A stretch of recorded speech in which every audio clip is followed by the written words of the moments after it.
worries. Thanks for joining. Malcolm, anything you want to say, the TLDR of your intro before we rock into questions and get moving? No, you've heard too much about me, so let me talk about some other stuff. Let's go for it. All right, cool. Well, thanks, Malcolm, and great to have you here today, and so excited to talk about some of your experiences at Google and Uber and elsewhere throughout your really interesting career. I think to start, we'll start with Google. I'm going to stop my share because it'll be more fun. And I want to actually take you back to the year 2014. This is pre-COVID. No one's really wearing masks, and you're leading strategic communications for Google's exec team at this point in 2014. And something interesting happened that year, which was Google actually released, and they were one of the first companies in Silicon Valley to release their internal diversity numbers. They were nothing to write home about, very low across the board, and it was a big step. And that was 6 years ago that we were even talking about releasing internal diversity numbers externally. I'm curious, when you think about the last 6 to 10 years, Malcolm, in your own experience, how has the concept of allyship really changed? Gosh, it's a great question. And the evolution in such a short period of time is, it's remarkable.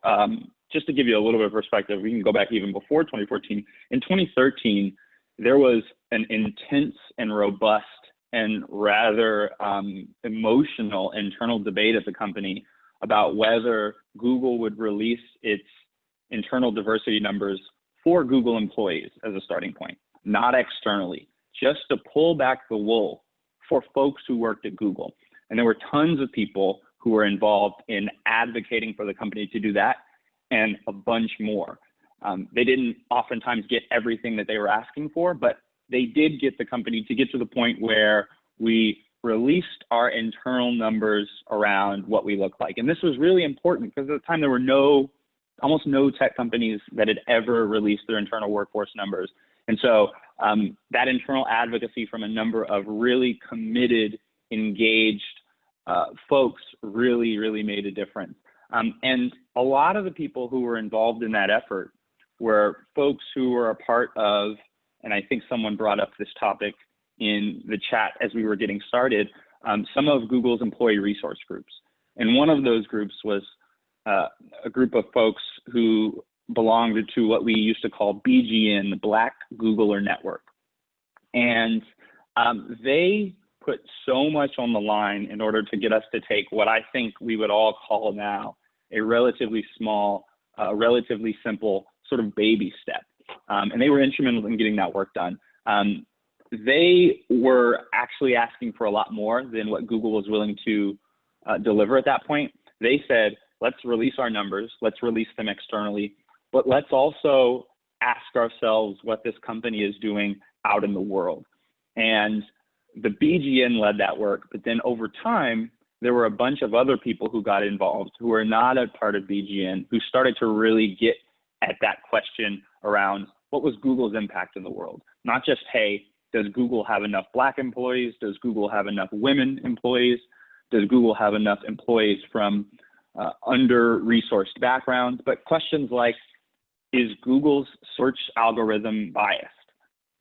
Are we doing enough as a company to make low-priced hardware in poorer parts of the world? Are we building digital products for every type of person and every type of need? And I think asking those questions was really important for a couple of reasons. One was there was some real skin in the game.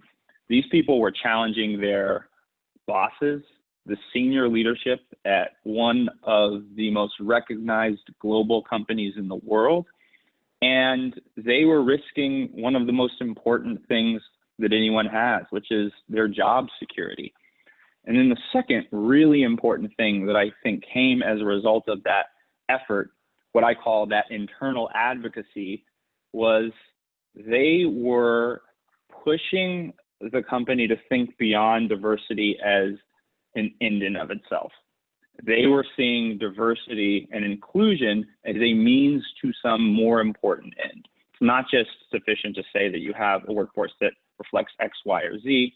It is especially important to ask, well, what does that mean for X, Y, and Z users out in the real world. And this is easy for someone who works at a tech company to formulate in their minds, but I think every company, institution, government agency is producing something, creating some output, or serving some need, and starting to anchor questions of inclusivity around what is that impact on underserved communities in the world is really important. And doing so sometimes at your own personal expense is, I think, the real example of allyship in action. And now it doesn't mean, being foolish. It doesn't mean mouthing off to your boss. It doesn't mean calling the decisions that the senior leaders in your institution are making foolish.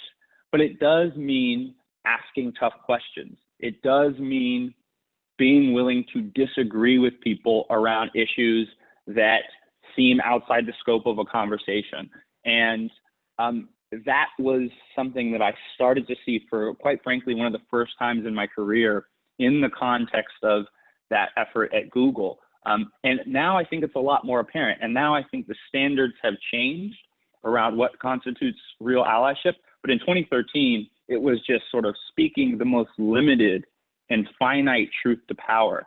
And I think we'll talk over the course of this conversation about what it looks like now, what's different, and what being an ally in a 2020 context looks like versus what it did, 6-7 years ago. Absolutely. Thanks, Malcolm, and super interesting. And we'll move there. Something that I want to talk to you more about is inclusive design and what that has to do with allyship. But I thought, let's move, and I want to just pull up a picture that I saw on your website a few days ago. I was like, that's Jesse Jackson, and that is Travis, the former CEO and co-founder of Uber. And there's Malcolm. I know that Uber was a big part of your professional career, and would just be curious to learn a little bit more about this picture. And I know that you had some thoughts on talking about allyship through your time at Uber and some lessons that you learned about what worked and what didn't. And so we'd love to give you an opportunity to talk more about what's going on here and what did you learn at Uber about allyship? What's going on here? So much to capture in the context of that moment, the things that led up to that moment, being in the room with two of the more intense personalities that I've ever encountered in my life. But let me take you back a little bit before that. So as I mentioned, I was at Google. I spent about 3 years there. I left in part to really start to pursue what I talked about at the beginning of our conversation, these questions around how you integrate inclusivity into the physical world, how you integrate questions of equitability with communities, particularly those communities and cities, and the really challenging interplay of sharing and negotiation that goes into them. And so I joined Uber in the fall of 2015, and I came on board initially to lead a lot of our relationship building with third parties. And that was really focused on building allies who could help bolster our policy issues. And Uber is a company, was and is, and will probably always be a company with no shortage of policy issues with which to deal. I came on board to really think about those questions from an issue agnostic perspective. But as I think everyone probably knows, there were some pretty big cultural issues that the company was dealing with at the time. You may have heard about some of them. But I was not focused on that stuff. I was focused on building those allies to bolster policy work. And I executed on that work.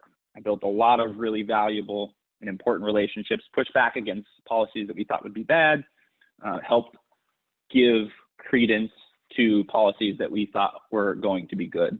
I was doing this work for a little bit more than a year. We get to the beginning of 2017. As those bridges were starting to get built, a couple of things happened. One is a woman named Susan Fowler wrote a blog post about a pretty horrific experience as an employee at Uber.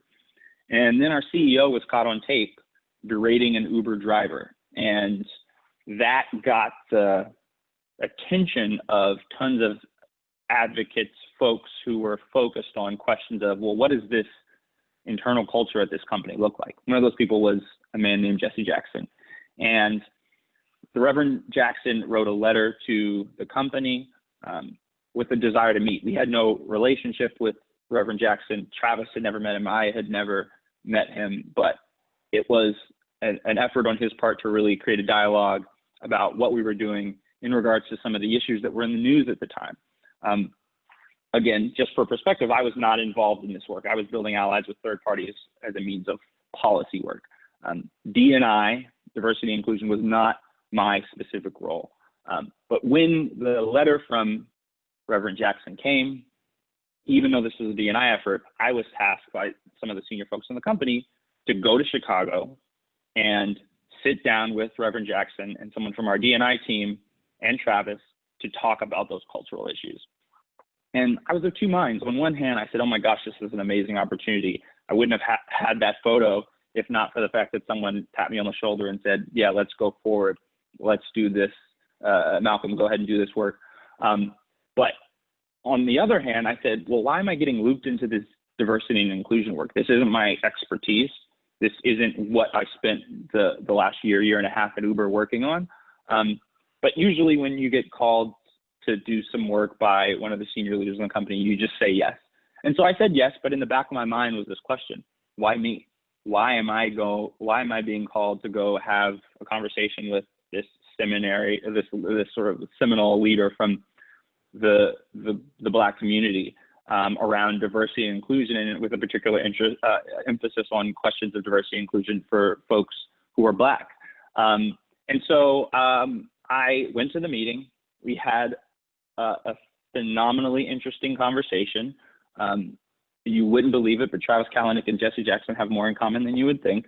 And we built a bridge around diversity and inclusion. How lasting it was, how sustainable it was, those are questions for a different time. But we left feeling good about that work. I came back feeling like I had done something really valuable in the context of my career, but I couldn't get out of my mind this question: why was I tapped? And I know someone brought up the question in the chat in the beginning around tokenism. And I kept asking myself, did I get tapped because I'm the Black guy who does the relationship stuff, even though this was completely outside the scope of what I've done? And so I wrestled with that question for a while. If I'm being honest, there were not as many people in the company who I would have liked, who I felt comfortable going to and really interrogating and asking those questions. But I wanted to put a positive spin on it. I wanted to look at why this was valuable in the long term. And so I said, this was not optimal, but, and I don't have enough people who are supportive of these issues, who are outside of this space advocating for them. And so let me see if I can kind of practice what I preach. Is there a way for me to be what I feel like I didn't get from other people? Is there a way for me to be an ally to someone else, to recognize that I know what it's like to be called on to do the so-called dirty work because of who you are, what your background is? Is there an opportunity for me to alleviate someone else of that burden?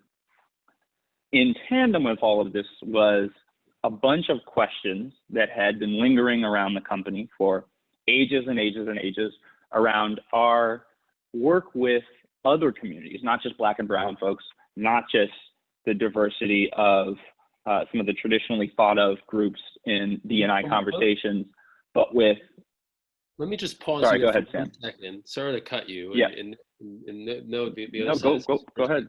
I just want to touch on something that you just talked about, which is really this tension point between, am I just being chosen because I'm the smart Black guy on the team, or am I being chosen because I'm being looked at as a holistic candidate and because I'm best for this role? And it sounds like there was an internal tension there. And to me, that has a lot to do with this question that you hear a lot about, these words thrown out between effective allyship and performative allyship and some of the issues around that. I imagine there are a number of folks on this call who can resonate with what you're saying right now. And I'm curious, what do you think? There is no right answer, but what would you prefer to have happened in a situation like that? How can folks show up as allies in a way that is both conscious and thoughtful, and not just choosing someone because of their skin color? It is such a wonderful question. There are so many amazingly effective, capable, thoughtful, intelligent, brilliant people who come from underrepresented backgrounds. And they oftentimes have that brilliance and expertise and awareness and thoughtfulness on a whole host of issues. And the way to practice true and meaningful allyship is to call on them for their brilliance, recognizing that they are underrepresented, but not only on issues of their underrepresentation. And I think that is deeply, deeply important. You can be brilliant for many, many things, and it can be valuable to tap that person because they are oftentimes not the type of voice in a room, but don't just tap them for the purposes of talking about those voices. And that was what really stuck out to me. I thought I was totally able, capable, more than well suited to go and have a conversation around D&I with, my CEO, my embattled CEO, and a civil rights leader. But I didn't appreciate the notion that the only time I was getting, to use a baseball term, the call up was when it was a question of, how to talk to this Black guy about Black issues. And so it is okay. In fact, it is really valuable to take into account a person's background, what they look like, their experience, particularly in the context of the broader narrative conversation context in which they work, but don't only call on them to speak to those issues.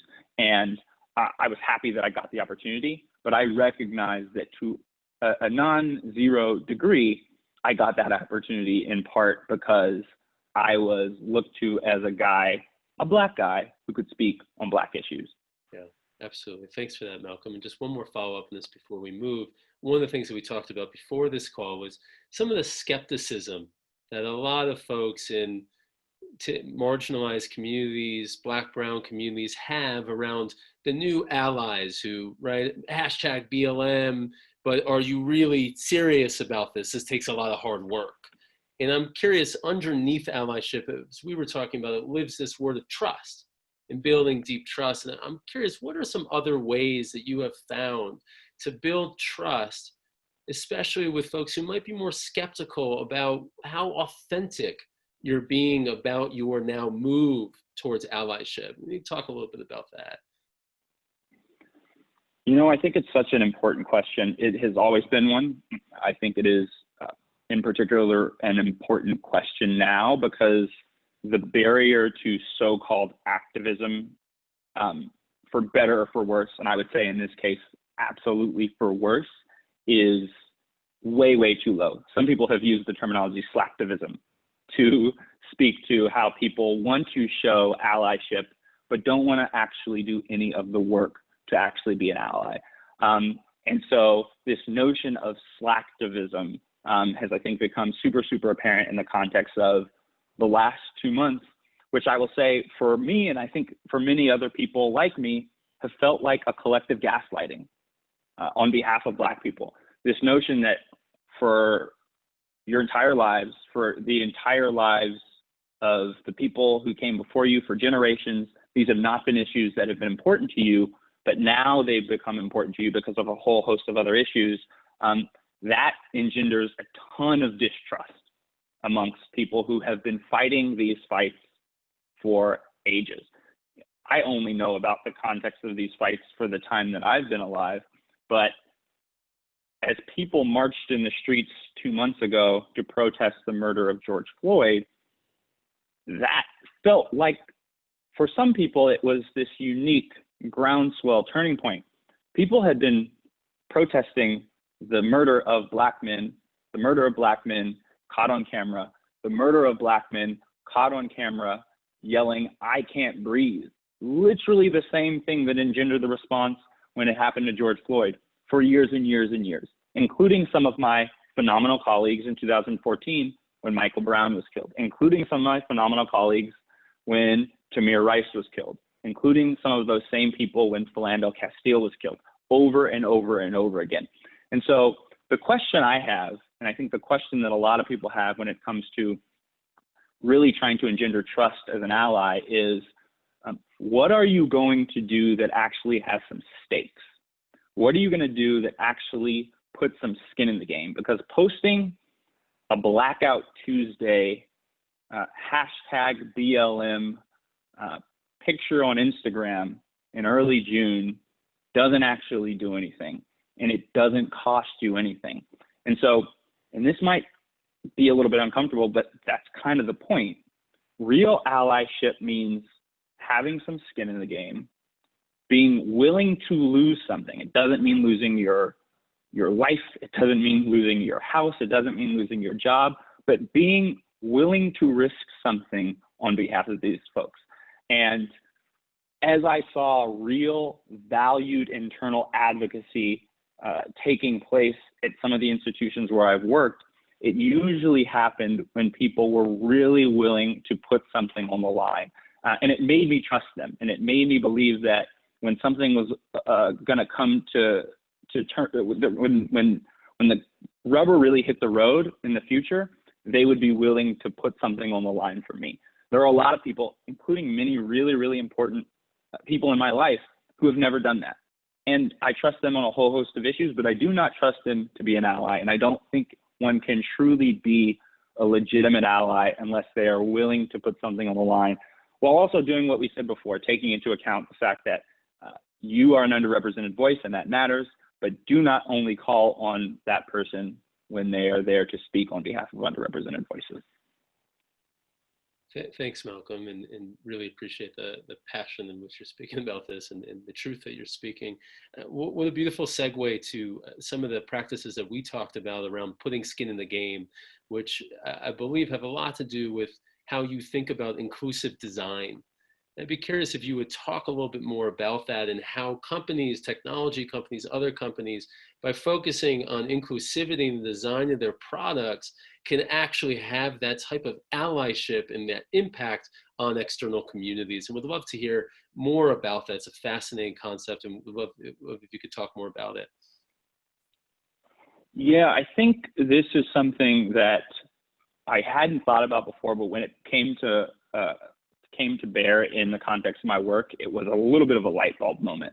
And it was this, and I alluded to it a little bit earlier, it's this notion that, you know, we talk about D&I so much in the context of what are the numbers, you know, who has represented a company, what does the senior leadership look like, what does the board look like, who are the CEOs, there are so few CEOs in top leadership positions in basically every industry. And that's all really, really important, but the conversation often stops there.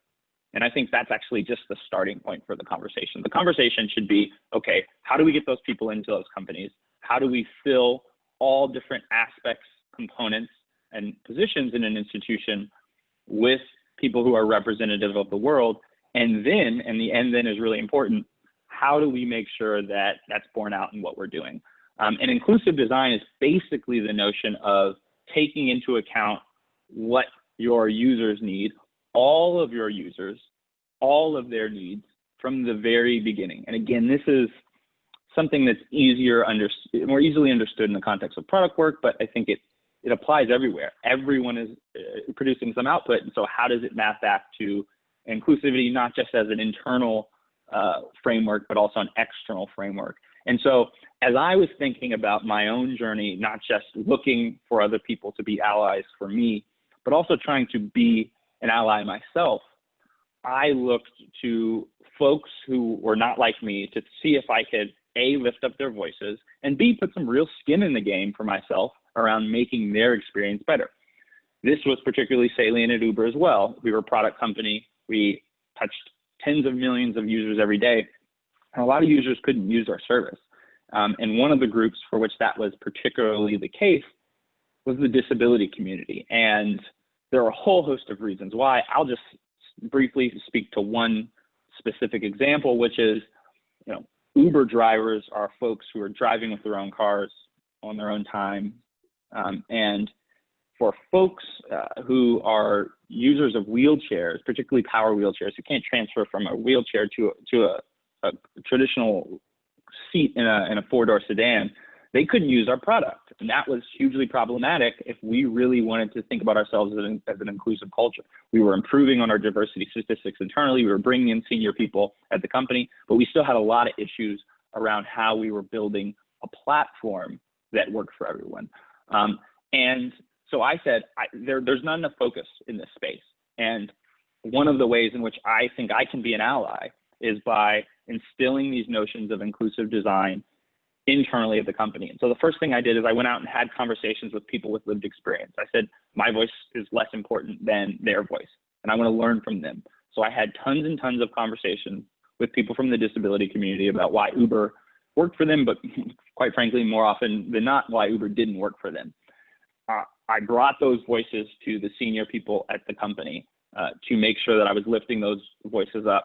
And then I wanted to make sure that I was practicing what I preached, and I wanted to put some skin in the game. And so I said, we need to make some meaningful investments to the tunes of some serious dollars insofar as we can actually improve the experience for these people.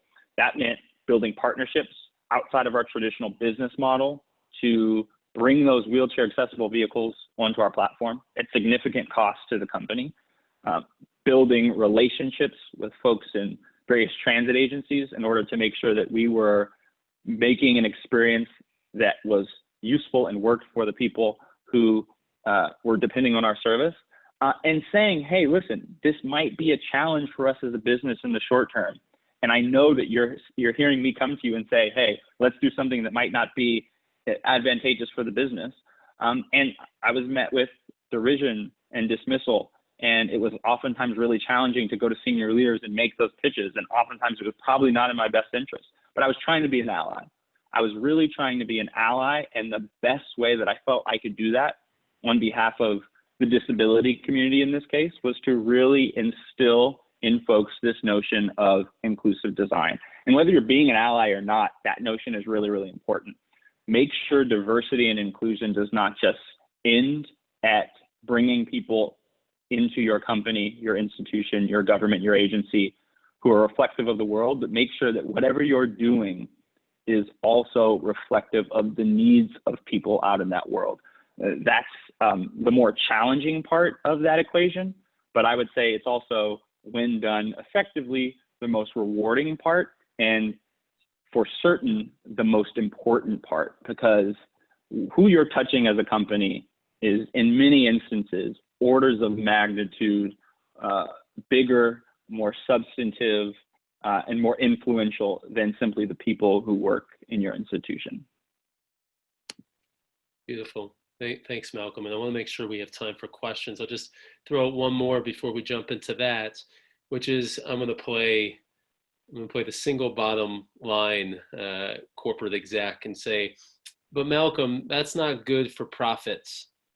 And I'm curious, how do you think about the role of allyship in that type of situation where, putting significant money behind an effort like that at Uber? How does the thinking behind bottom line and impact need to shift in order for allyship to be amplified within organizations? I've worked at a lot of companies, and so I have a bias, sort of bias towards perhaps some of the negative, but so many private institutions are so driven by the short-term business gain. How much money are we going to make? What's going to be the impact on our growth numbers? How is this going to increase the valuation of us as a company? It's foolish to only prioritize those things. It's short-sighted, and it really kind of undervalues the value, if you will, of inclusive design, inclusivity as a principle throughout all parts of an institution. And so what I always said was, do you want to make a business case for tomorrow, or do you want to make a business case for when you've grown 3, 5, 10x in 10 years? And the real business case for inclusive design, for inclusivity as a fabric of the external output, is not how we're going to do next quarter, or how we're going to do next year, or how we're going to do next fundraising round. It's how we are going to position ourselves as, whatever your institution is, a regional institution, a national institution, a global institution. And that is a challenging notion for a lot of senior folks at companies to internalize. But I think if you looked at the companies who don't just talk about diversity and inclusion, are really about it insofar as inclusive design is a meaningful part of the fabric of their company, they are the ones that really, really prioritize that long-term thinking, that long-term goal. And so, again, this is not an easy argument to make internally at a company, And that's kind of the point. Real allyship means putting some skin in the game and doing the hard things, not saying the things, but doing the real hard things. And if you do that, and if you do that really, really well, and you bring other allies into the fold in order to do that, I think you will find that the gains in the long term are way, way more effective. So I love the business case argument. It's oftentimes the most important one to make in a private institution, but you really have to make the long-term standing argument. And I think the companies that are most successful are the ones that do that well. Beautiful. Thanks, Malcolm, for that. So very true. I want to make sure that folks have an opportunity to ask their own questions. See some great questions popping up in the Q&A box already. Please put your questions in. Seen some in the chat as well. We'll start with a few that are here, and please add more. We'll try and get to as many as possible. I love this one from Olivia that just popped in the chat, actually, Malcolm. And I don't need to do this. If you see one that you like, you rock with it too. But Olivia says, do you have any thoughts on what companies are modeling good allyship internally and externally to get really tangible? There's some best practices that you're seeing at certain companies right now that come to mind. Yeah, it's a really, really great question. I think, I don't want to use an example of a place where I work or have worked because I'm a little bit biased. But I think there's something to be said about, particularly in our current moment, in the context of some of the news we've heard over the last couple of days around representation. And institutions that build products or tools that reflect the people, literally reflect the people, say a company like Mattel that builds Barbie dolls. It is really, really important that they take into account the totality of people who want to buy Barbie dolls in the world. And that's not just the people who look like what Barbie dolls have looked like for most of history. And Mattel was late to this. Lots of other companies were really, really late to this. But I think the companies that have really embraced creating things, products, toys that are representative of the world, the value of that in the long term cannot be understated. And we've seen it over the course of the last couple of days. Again, when the first Black woman is chosen as vice president for a major party ticket in the United States, some people agree with Kamala Harris's politics, other people don't. But everyone who sees themselves in her in some way, and there are a whole host of ways in which people can see themselves in her, are really moved by her existence on a major party ticket. And just companies that think about that, we don't have to fundamentally change our business model, but we can integrate representation into our output. I think they send a really valuable example to other companies about the steps that you can take that really position yourself as a company of meaning and significance and substance in the long term. Love that. Thanks, Malcolm. I'm seeing one more. Is there a question here that you feel called to answer, Malcolm? Let's see. Just pulling this up. Let's see, Shelly's question. How can we create a corporate culture of humility so that real learning can take place? White supremacy is so ingrained in corporate DNA that it takes a global crisis for incremental progress to be a possibility. Do we have to wait for something even bigger? Lord help us, for the scales to finally be balanced. Phenomenal question, hugely important question. I'm cheating a bit because I'm picking a question for which I don't think I have a great answer, but I think it's worth just a little bit of dialogue, which is that, yes, one thing I didn't touch on that is elemental to everything I've spoken about, elemental to these barriers in every institution, no matter the space, is white supremacy. But the reason I think that's such an important conversation to have, even though I don't know the answer to the question, is we need to step back. And I would love for us to get to the point where we are ready and capable as a society to talk about corporate cultures that push back against white supremacy. What we need before that, and we are still really, really early in the process, is a foundational and honest acknowledgement of white supremacy's existence in every institution. And we are not there. We are not there in the context of, the United States of America, a country founded literally on the backs of Black people who were considered subhuman. Every single advantage that this country has is rooted in that notion, that very practical economic situation. And so the way we get there as a series of corporate cultures is to get on the same page about where we started. There are lots of really amazing efforts that have pushed that conversation forward in a robust way.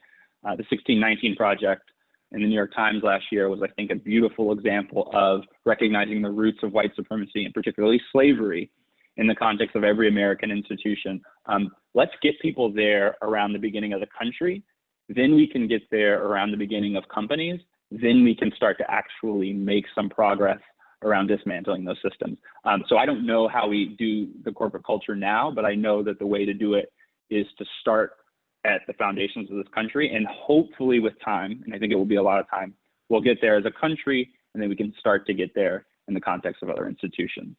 Absolutely. Thanks, Malcolm. And it sounds like the message that you're sharing there is one of acceptance. There has to be this acknowledgement of what happened in order for us to move forward, which I know, to loop us back, was one of the initials from Google even sharing the results of that 2014 internal diversity study, was if we're not able to even acknowledge what's going on and share it publicly, how can we begin to make changes? So I think that that's a really powerful through line.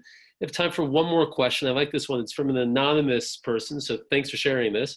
But he or she or they said, I love some examples or tips of how to coach my staff to live into allyship. Seemed pretty actionable there. I know we have a lot of managers and leaders on the line.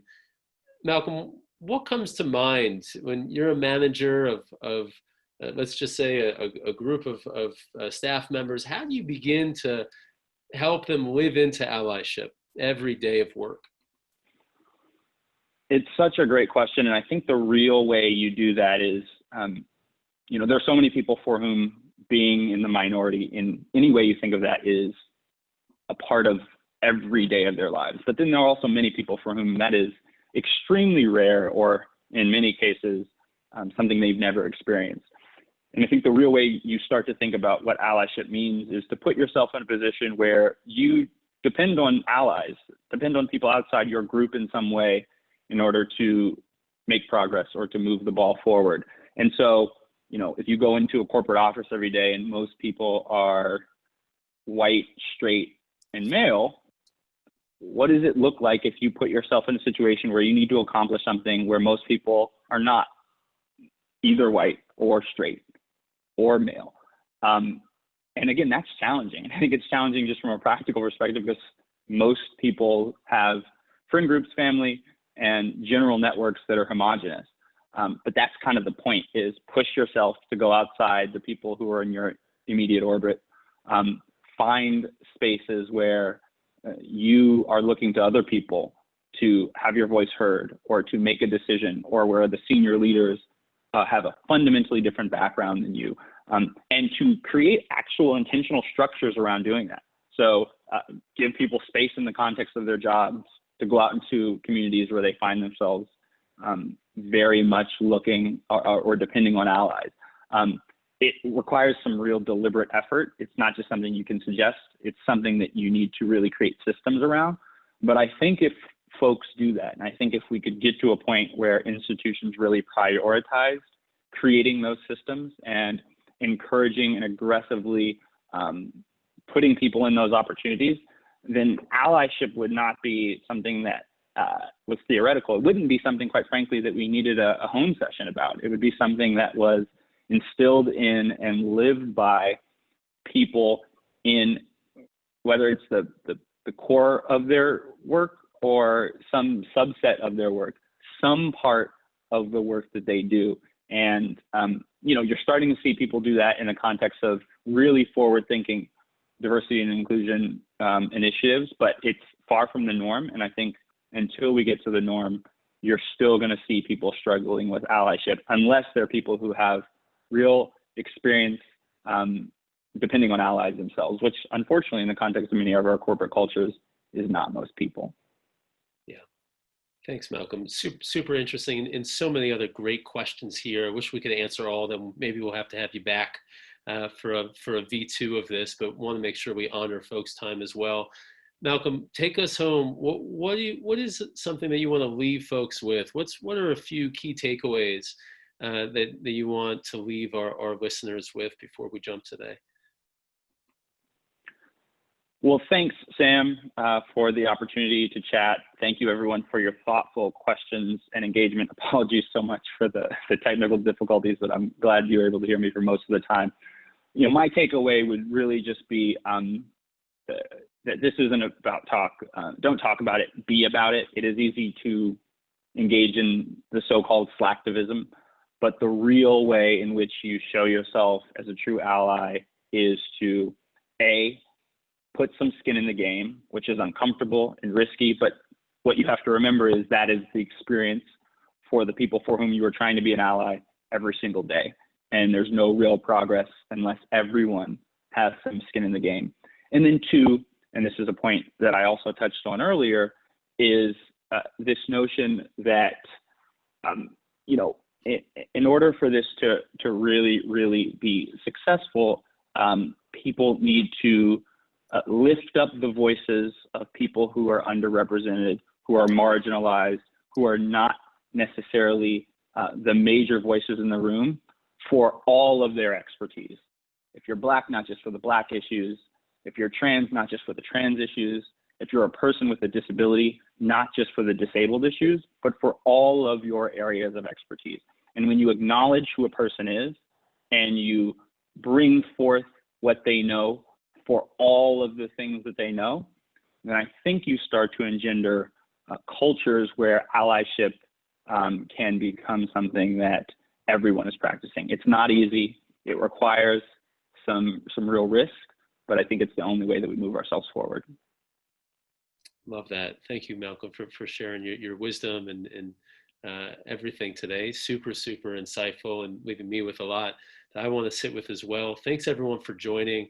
Really appreciate all the questions here. Before you jump, just to remind you about that special offer that we have. If you enjoyed the conversation today, highly encourage you to sign up for a free 30-day trial to Hone. Includes free enrollment to so many other masterclasses with folks like Malcolm. Maybe we'll have Malcolm back if you all want him back. I want him back, including things like overcoming resistance to change, dangers of a culture of conformity, building high trust relationships, addressing microaggressions in your team, and giving you that 30-day free trial if you just put in code Allyship when you go to honehq.com. I'll just put that in the chat as well. We really hope to see you in an upcoming class or masterclass or panel discussion. Want to make sure that we're having the most powerful conversations about topics that really, really matter to all of you in organizations, in your own lives. So thanks again for joining today. Malcolm and I will stay on for a few more minutes to answer any other questions if you want to stay for a minute or two, but thanks again and hope you have a wonderful day and really hope to see you in a Hone session in the coming weeks. So please take advantage of that 30-day free trial. Thanks again.